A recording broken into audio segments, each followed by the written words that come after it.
BMCVTC channel Hindi channel में आप सभी का बहुत बहुत स्वागत है।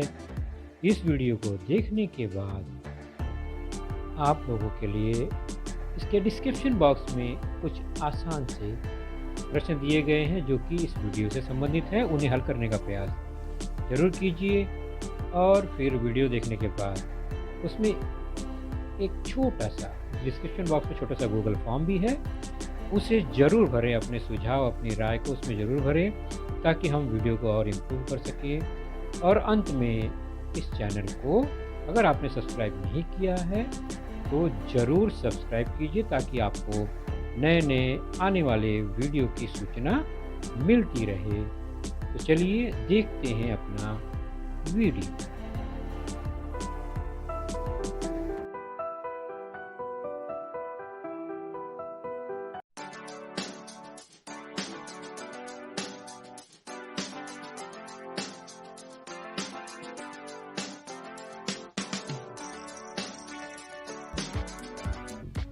तो आज की कक्षा नौवीं कक्षा में हमारा विषय है गणित भाग दूसरा, मैथमेटिक्स पार्ट 2, जो कि ज्योमेट्री या भूमिति से संबंधित होता है। जिसके अंतर्गत हमारा लेसन है वह है आपके पाठ्य पुस्तक से lesson number 7, coordinate geometry part 2, अर्थात निर्देशांक भूमिति, जिसके अंतर्गत हम आज उसका दूसरा भाग देखेंगे। और मैं हूं आपका वर्चुअल मार्गदर्शक अजय कुमार मौर्य, MCGM के वर्चुअल क्लासरूम दादर से। तो बच्चों, इसके पहले के लेसन में हमने अब तक यह जाना है कि x और y अक्ष के कारण किसी भी प्रतल के 4 भाग बनते हैं, जिसे हम क्या कहते हैं, चतुर्थांश कहते हैं। जैसा कि जानते ही हैं, अक्ष पर दोनों अक्ष जहाँ पर मिलते हैं x और y अक्ष, वो मूल बिंदु होता है। मूल बिंदु से राइट साइड में धनात्मक संख्याएं बढ़ते क्रम में, लेफ्ट साइड में ऋणात्मक संख्याएं घटते क्रम में। उसी प्रकार y अक्ष पर ऊपर की ओर मूल बिंदु से धनात्मक संख्याएं बढ़ते क्रम में और नीचे की ओर ऋणात्मक संख्याएं घटते क्रम में लिखी जाती है। ये हमने जाना है कार्टेशियन निर्देशांक पद्धति में। इस तरह से यह प्रतल बनता है। दोनों अक्ष जहाँ पर मिलते हैं वह मूल बिंदु होता है। जैसा कि हमने जाना है कि x और y अक्ष के कारण 4 चतुर्थांश बनते हैं। घड़ी की सुई की दिशा में हम ऊपर राइट साइड से शुरू करें तो पहला चतुर्थांश, फिर लेफ्ट में आएंगे दूसरा, फिर नीचे आएंगे तीसरा और राइट में वापस नीचे जाएंगे तो चौथा चतुर्थांश बनता है। ये हमने जाना। उसके बाद हमने देखा कि x अक्ष पर स्थित प्रत्येक बिंदु का जो y निर्देशांक होता है वो 0 ही होता है। वो x अक्ष पर है तो x निर्देशांक कुछ न कुछ होगा, कोई ना कोई संख्या होगी, लेकिन y निर्देशांक 0 होगा।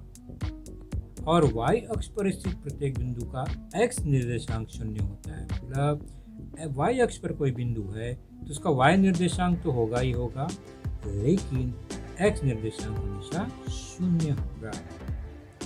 उसके बाद हमने देखा कि यदि बिंदु का निर्देशांक दोनों धनात्मक हो, यानी x और y है, दोनों धनात्मक संख्या हो, वह पहले चतुर्थांश में स्थित बिंदु होता है। उसी क्रम में हमने देखा कि बिंदु का निर्देशांक ऋण x धन y हो तो वह द्वितीय चतुर्थांश में, और उसी प्रकार दोनों ऋणात्मक हो तो वह तृतीय चतुर्थांश में हो, और पहला धनात्मक और दूसरा ऋणात्मक हो तो वह चतुर्थ चतुर्थांश में होगा। यहाँ पर लिखा है -x + y। ये मैंने पिछले लेसन में भी कहा था। क्या आपको याद है? चतुर्थांश जो चौथा है उसका निर्देशांक और दूसरे का निर्देशांक समान होगा क्या? नहीं। तो यहाँ पर क्या होना चाहिए? -x + y नहीं, +x - y। x धनात्मक होगा और y ऋणात्मक निर्देशांक होगा तो वह चतुर्थ चतुर्थांश में होता है। अब हमें क्या जानना है?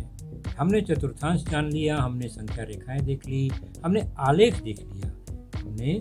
तो अब इसी आलेख यानी आलेख एक्स और वाई अक्ष पर जो बना, ये जो अक्ष पर जो बनते हैं, जो बिंदु निर्देशांक होते हैं, वह आलेख में अगर अक्ष के समांतर है तो वह रेखा पर स्थित जो बिंदु है वो कैसे होगी, और वाई अक्ष के समांतर अगर रेखा है तो उस पर स्थित बिंदु और वह रेखा कैसी होगी।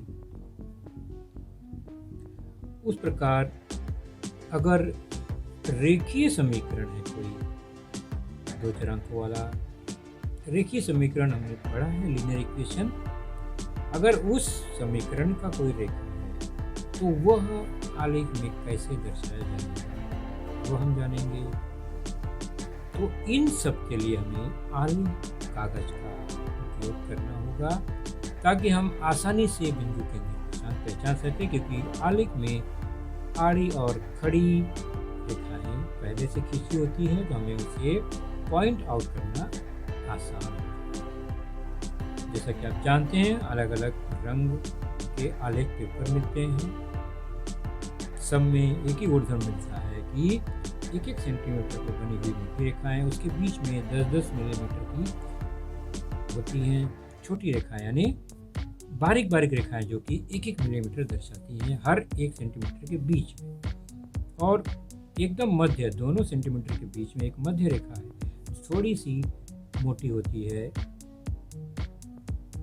तो 3 एक एकदम बारीक मिलीमीटर की दूरी पर, फिर आधा सेंटीमीटर की दूरी पर थोड़ी सी मोटी, और 1-1 सेंटीमीटर थोड़ी सी और गहरी होती है। तो अलग अलग रंगों के आलेख पेपर मिलते हैं बाजार में, मार्केट में। आलेख नोटबुक, ग्राफ बुक भी मिलता है जिसमें एक पन्ना आलेख का होता है, एक पन्ना रूलदार लाइन वाली होती है लिखने के लिए। तो सबसे पहले हम आज जानेंगे कि एक्स अक्ष के समांतर रेखाएं अगर इस निर्देशांक पद्धति में तो वह कैसा होगा, उस पर स्थित बिंदु कैसे होंगे। तो यह एक्स अक्ष, यह वाई अक्ष आपने पहले ही जाना, उसकी रचना किस तरह होती है। दोनों अक्ष एक दूसरे को मूल बिंदु पर मिलते हैं और उनके उस पर जो बिंदु है वो हमें 1 सेंटीमीटर समान दूरी पर बनाएंगे आलेख कागज का उपयोग करते हुए। तो 0 मूल बिंदु से राइट साइड में धनात्मक और लेफ्ट साइड में ऋणात्मक हम संख्या लिखते हैं।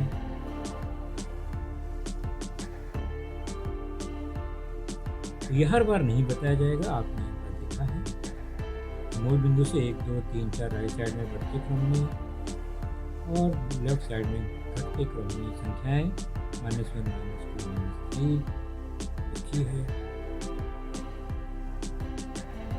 0 से ऊपर की ओर 1, 2, 3, 4 बढ़ते क्रम में निर्देशांक, और उन बिंदु के निर्देशांक जो कि नीचे की ओर है 0 से, वह घटते क्रम में -1, -2, -3 के रूप में बढ़ता जाता है, संख्या बढ़ती जाती है, मूल्य घटता जाता है।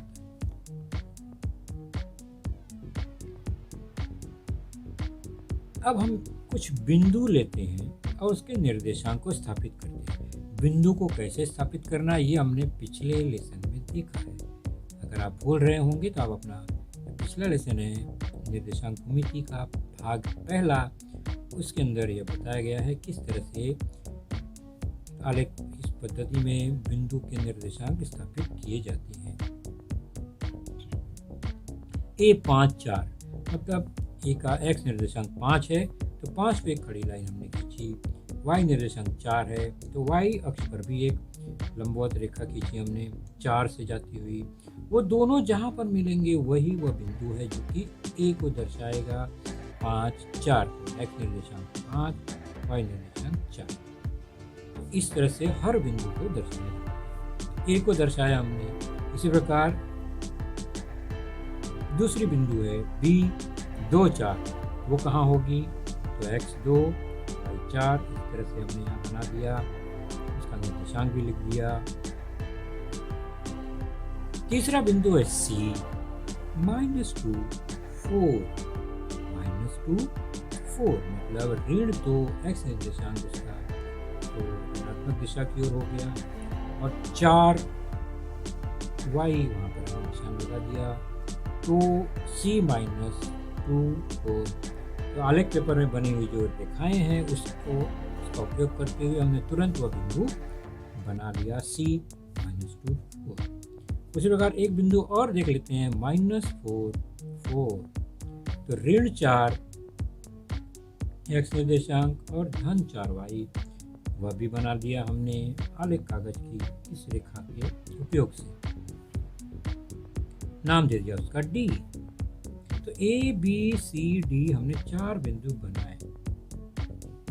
अब इस 4 बिंदु को अगर हम जोड़ें मतलब उनसे गुजरने वाली एक रेखा खींचने की कोशिश करें तो चारों बिंदु से एक रेखा गुजर जाती है, यानी एक रैखिक है ये बिंदु। चारों बिंदु A B C D एक रैखिक दिखाई दे रहे हैं। तो बिंदु A B C D एक रैखिक हैं। एक रैखिक कैसे हो गए उन्हें कुछ खास बात है। क्या खास बात है? सबसे पहले कि उनका y निर्देशांक समान, तो ये एक खास बात है। लेकिन और एक खास बात है कि यह x अक्ष के समांतर है। एक्स अक्ष के समांतर अगर कोई रेखा है तो सबसे पहला गुण जो मिलेगा उसमें तो उसका y निर्देशांक समान है और चूंकि वो समांतर है मतलब वो एक रेखी ही होगा। तो एक रैखिक और y निर्देशांक समान होने पर वह x अक्ष के समांतर ही रेखा होगी और वह y अक्ष को जहां से काटेगा तो देख रहे हैं 4 पर काट रहा है और यह 4 निर्देशांक हर बिंदु में कॉमन है। A में है, B में है, C में है, D में है। तो y को 4 अंक निर्देशांक पर वह कट कर रहा है, इसलिए इस रेखा का जो नाम है समीकरण है वह है y बराबर 4। y बराबर 4 यह x अक्ष के समांतर रेखा को दर्शाएगी क्योंकि वह y को 4 पर काटते हुए जा रही है। उसी प्रकार यह एक रेखा हमने खींच दिया। नीचे आप देख रहे हैं, ध्यान से देखिए, यह -2 से होते हुए जाती हुई y अक्ष को काटते हुए एक रेखा जा रही है। उस पर एक बिंदु मान लो हमने ले लिया P, दूसरा बिंदु ले लिया Q। तो क्या आप बता सकते हैं कि इस रेखा का समीकरण क्या होगा? समीकरण बनाने के लिए वह y को कहां पर काट रहा है? तो y को 2 पर काट रहा है। इसलिए यह जो समांतर रेखा है x अक्ष की रेखा PQ, इसका समीकरण क्या बनेगा? y बराबर -2 -2 y इज -2, यह इस रेखा का समीकरण हुआ। तो y बराबर अगर धनात्मक संख्या है तो वह मूल बिंदु से ऊपर की ओर यानी y के धनात्मक दिशा की ओर होगी और y बराबर ऋणात्मक है जैसे यहाँ -2 है तो वह मूल बिंदु से नीचे की ओर अर्थात y के ऋणात्मक दिशा की ओर x अक्ष के समांतर ये रेखा होगी। यह पहचानना बहुत आसान है। चलिए अब x अक्ष के समांतर रेखा का स्वरूप कैसा होगा? तो वह इस तरह से है, आपने देखा ही। आप केवल खाली बताइए, मैं रेखा खींचूंगा, आपने ये जाना। समीकरण क्या होगा? तुरंत देखकर समीकरण बताना है। तो आपने देखा यह लाल रेखा जो है वो 5 से गुजर रही है y पर, तो y बराबर 5 इसका समीकरण है। तब बताइए इस रेखा का समीकरण क्या हुआ? बिल्कुल सही पहचाना, y बराबर 3। तीसरी रेखा, अब बताइए इसका समीकरण क्या है? यह 2 और 3 के -2 -3 के बीच से जा रही है, यानी -2.5 है, या 2.5 को हम पूर्णांक में लिखे तो -5.5 2 हो गया। तो y को जहाँ पर वह काटता है वही रेखा का समीकरण हुआ, जो कि x अक्ष के समांतर। अब इस रेखा का समीकरण -5 से होकर जा रही है, इसलिए y = -5। तो हमने एक बहुत महत्वपूर्ण बात देखी कि x अक्ष के समांतर रेखा का समीकरण हमेशा y = b स्वरूप में होता है, y बराबर b के रूप में ही। तो y बराबर b यानी y बराबर कोई निर्देशांक है तो वह x अक्ष के समांतर होगा।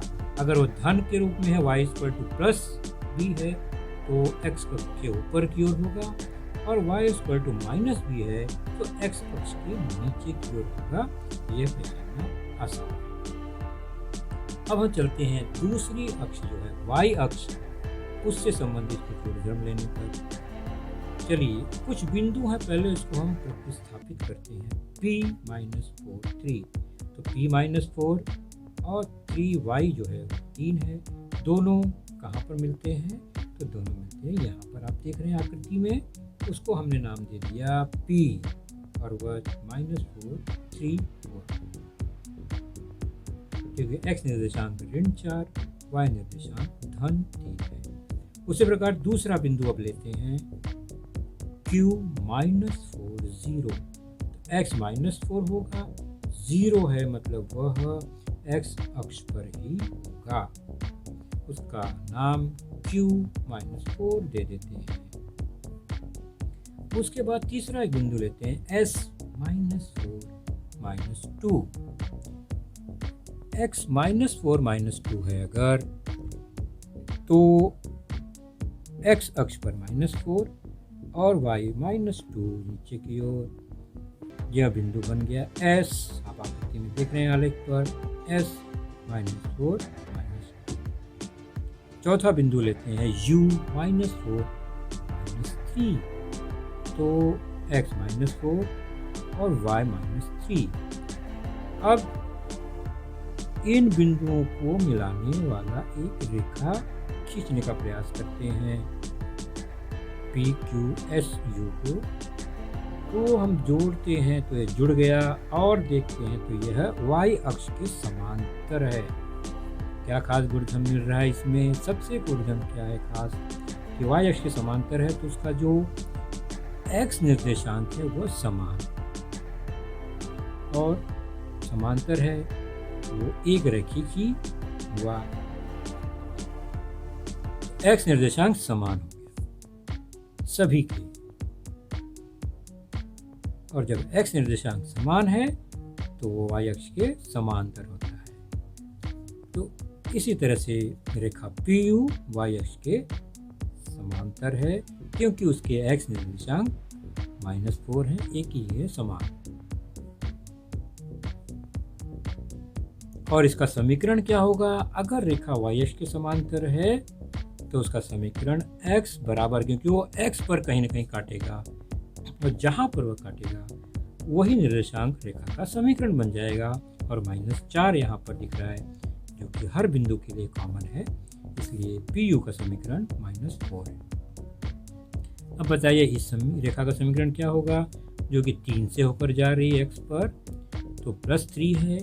इसका मतलब इस रेखा का समीकरण, जो कि नाम दे दिया हमने M और N बिंदु है, MN, रेखा MN का समीकरण बनेगा। x को वह 3 पर काट रही है, तो x = 3, x बराबर 3, यह y अक्ष के समांतर। चलिए देखते हैं y अक्ष के समांतर कुछ रेखाएं यहाँ पर हैं, क्या आप बता सकते हैं उसका समीकरण क्या होगा? तो ये -4 को काटते हुए जा रही है x को, इसलिए ये x बराबर ऋण 4 इसका समीकरण होगा। तो आप इसका बताइए, यह -2 पर से जा रही है x अक्ष के, तो इसका मतलब x बराबर -2 इस रेखा का समीकरण हुआ। उसी प्रकार आप देख रहे हैं 2 और 3 यानी 2.5 या 2.5 या 5/2, तो इस रेखा का समीकरण 5/2 हुआ, x बराबर 5/2। और आखिरी रेखा देख रहे हैं आप, इसका समीकरण बताइए। इसका समीकरण होगा, ये x को 5 से काटते हुए जा रही है तो x बराबर 5 हुआ इस रेखा का समीकरण। ये सारी रेखाएं y अक्ष के समांतर हैं तो इनका समीकरण x बराबर कुछ होगा, क्योंकि वो x निर्देशांक को काटते हुए जाती है। तो y अक्ष के समांतर रेखा का समीकरण हमेशा x बराबर a स्वरूप में होता है, यानी x बराबर कोई न कोई अंक निर्देशांक होगा। तो x बराबर a के स्वरूप की जो रेखाएं होती हैं वो y अक्ष के समांतर होती हैं, और y बराबर b के रूप में जो रेखाएं होती हैं वो x अक्ष के समांतर होती हैं। चलिए अब देखते हैं रेखीय समीकरण का आलेख, यानी कोई समीकरण है रेखीय समीकरण, तो उसका हम आलेख कैसे बनाएं। तो हमने ग्राफ और यह अक्ष बना लिए हैं, निर्देशांक लिख दिया है। x बराबर 2, y बराबर ऋण 3, ये दो रेखा है, इनका आलेख कैसे बनेगा। तो x = 2, इसका मतलब यह y अक्ष के समांतर एक रेखा है जो कि 2 से होकर जाएगी। तो हमने इसको बना लिया, इस तरह से खींच देते हैं तो यह बन जाता है x बराबर 2 का समीकरण। y = -3, मतलब वो y को -3 पर काटती हुई जाएगी और x अक्ष के समांतर।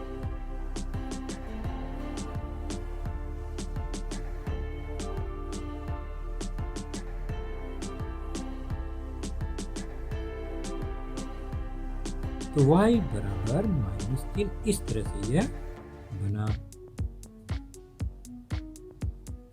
और दोनों बिंदु दोनों रेखा एक दूसरे को काट रही हैं। उस बिंदु का निर्देशांक क्या होगा। तो रेखा का समीकरण, क्योंकि वह समांतर है x और y के, तो समीकरण के ही द्वारा उसका निर्देशांक पता चल जाएगा। x बराबर 2 में x निर्देशांक 2 दिख रहा है, और y बराबर -3 में y निर्देशांक -3 दिख रहा है, ऋण 3 दिख रहा है। तो P का निर्देशांक, प्रतिच्छेदन बिंदु का निर्देशांक 2 - 3 होगा।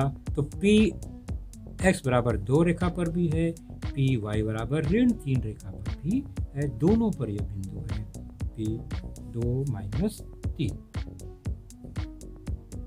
तो रेखाओं का प्रतिच्छेदन बिंदु P2 - 3 है यहाँ पर इस आकृति में। और कैसे पता चला, रेखा के समीकरण से, जो कि x अक्ष और y अक्ष के समांतर है। y अक्ष के समांतर x बराबर 2, तो x निर्देशांक 2, और x अक्ष के समांतर है तो y बराबर -3, तो y निर्देशांक -3 होगा।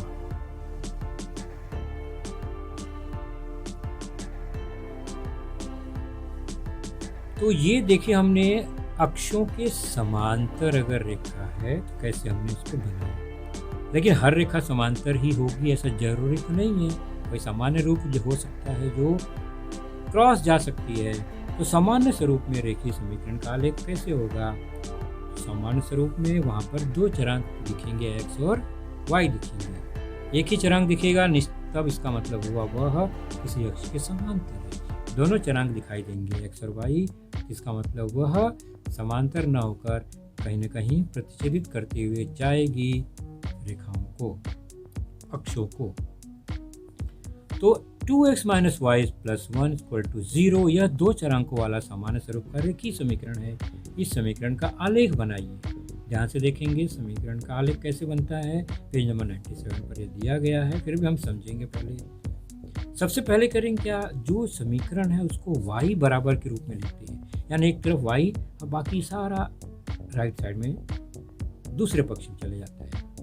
या x बराबर के रूप में लिखते हैं, यानी एक चरांक एक तरफ बाकी सारा दूसरे तरफ हो, ताकि हमें मान निकालने में आसानी हो। तो मैंने यहाँ y बराबर के रूप में लिखा, मतलब जो समीकरण है ये 2x - y + 1 = 0, जिसमें y बराबर क्या हो जाएगा, y को पक्षांतर कर देंगे तो 2x + 1 दिखेगा।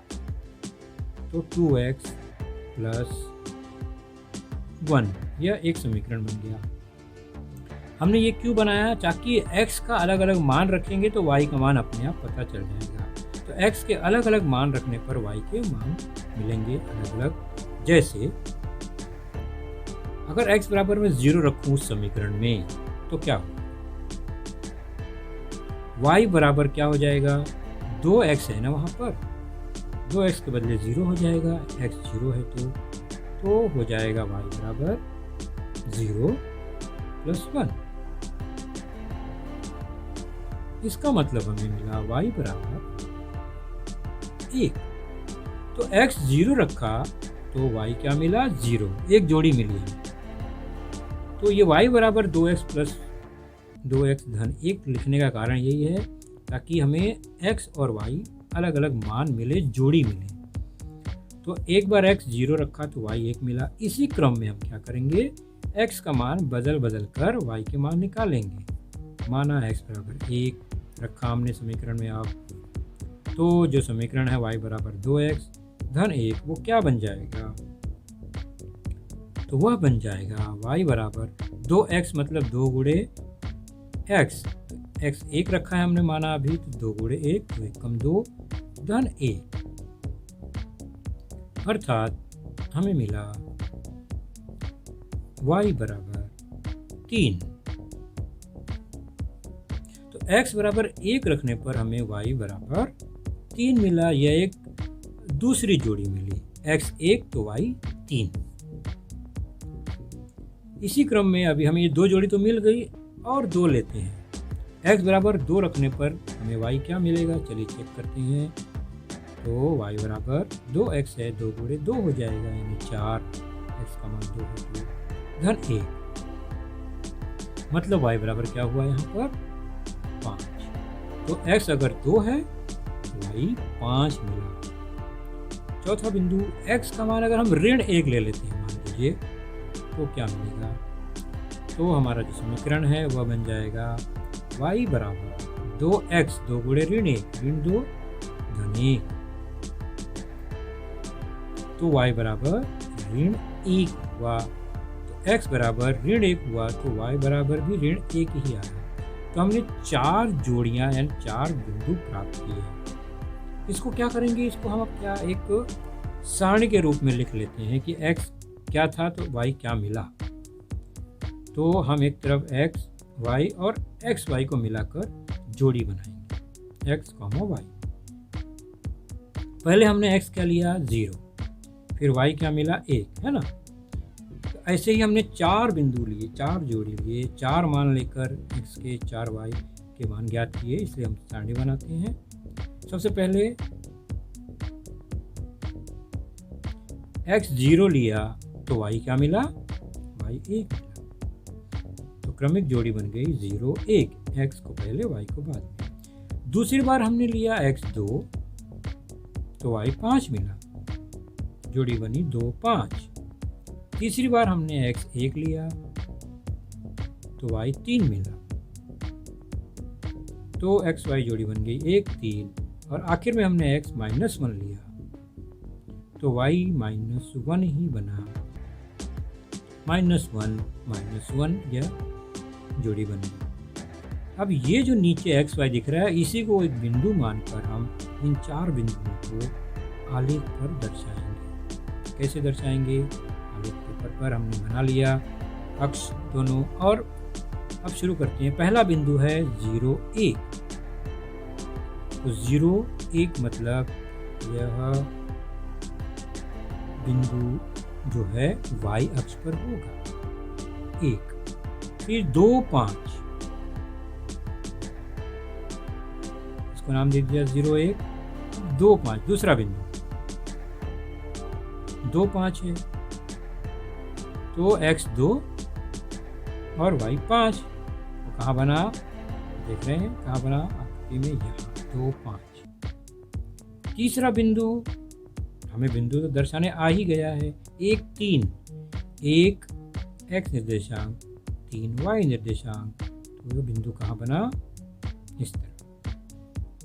चौथा है -1 तो चौथे चतुर्थांश में बनेगा ये।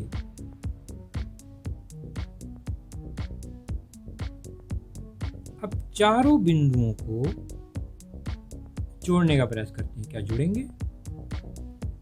क्योंकि वह रेखीय समीकरण है इसलिए वो एक रेखा ही बनेगी।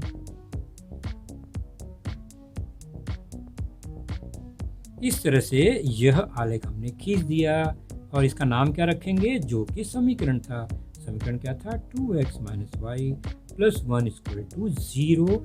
यह इस समीकरण का आलेख है। इस तरह से रेखीय समीकरण का आलेख हम बनाते हैं। पेज नंबर 97 पर 7.2 के कुछ प्रश्न देखते हैं जो हमने आज चर्चा की उस पर आधारित है। लिखा है आलेख कागज पर ए बी सी ये 3 बिंदु स्थापित कीजिए। ए बी तथा बी सी को खींचिए। कौन सी आकृति मिलती है लिखिए। सबसे पहले क्या करेंगे? आलेख पर हम निर्देशांक पथ की एक्स वाई अक्ष बनाएंगे और बिंदु ए 3 0 कहाँ है? तो 3 0 एक्स अक्ष पर 3 पर मिलेगा। बी 3 3 3 और 3 पहले चतुर्थांश में x 3 y 3 मिल गया। b 3 3 बना लिया और 0 3 तो 0 3 y अक्ष पर मिलेगा। c 0 3। अब लिखा है कि ए बी और बी सी को खींचिए। हमने ए बी और बी सी खींचो। कौन सी आकृति मिलती है? तो हमें यहाँ पर वर्गाकृत आकृति मिल रही है या चतुर्भुज मिल रहा है, हम ऐसा कह सकते हैं। तो हमें कौन सी आकृति मिल रही है? ये देखिए रंगीन भाग दिखने लगा जो आकार है चतुर्भुज, या हम अगर ये वर्गाकृत है तो वर्ग कह सकते हैं। प्रकीर्णक प्रसंग्रह 7 पेज नंबर 98 के कुछ प्रश्न हम देख लेते हैं। इन्हीं घटकों पर आधारित सही विकल्प चुनना है आपको दिए गए प्रश्न के। कुछ प्रश्न हमने पहले भाग में देखे थे, कुछ प्रश्न अब इस भाग में देखेंगे। प्रश्न दूसरा है पहले का कि रेखा y बराबर x इस रेखा पर स्थित प्रत्येक बिंदु का निर्देशांक निम्नलिखित में से किस स्वरूप का होगा? y और x समान होगा। इसका मतलब क्या हुआ कि दोनों निर्देशांक समान होंगे। तो किस स्वरूप में होंगे वो? तो निश्चित है दोनों निर्देशांक समान होने चाहिए। तो ए ये दिखाई दे रहा है, यह तो सही है, दोनों धनात्मक। तो पहला ए ही ऑप्शन सही हो गया। तीसरा प्रश्न है इसी में, निम्नलिखित में से x अक्ष का समीकरण कौन सा है? x अक्ष का समीकरण ध्यान दीजिए, x अक्ष का समीकरण क्या होगा? तो वह y बराबर कुछ 0।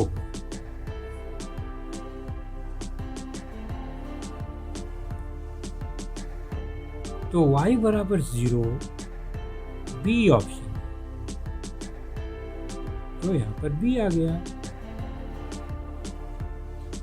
अब देखिए ऋण 5 5 6 5 ऋण 3 5 और 0 5 इन बिंदुओं को समावेश करने वाली रेखा का स्वरूप कैसा होगा? हम देख रहे हैं ये y निर्देशांक समान है, मतलब वह x के समांतर जाएगा y से होते हुए y पे 5 निर्देशांक को काटते हुए। तो मूल बिंदु से जाने वाला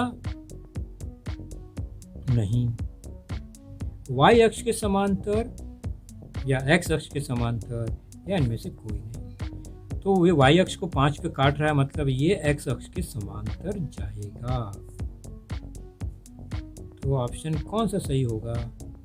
तीसरा, x अक्ष के समांतर, यानी सी ऑप्शन सही हुआ।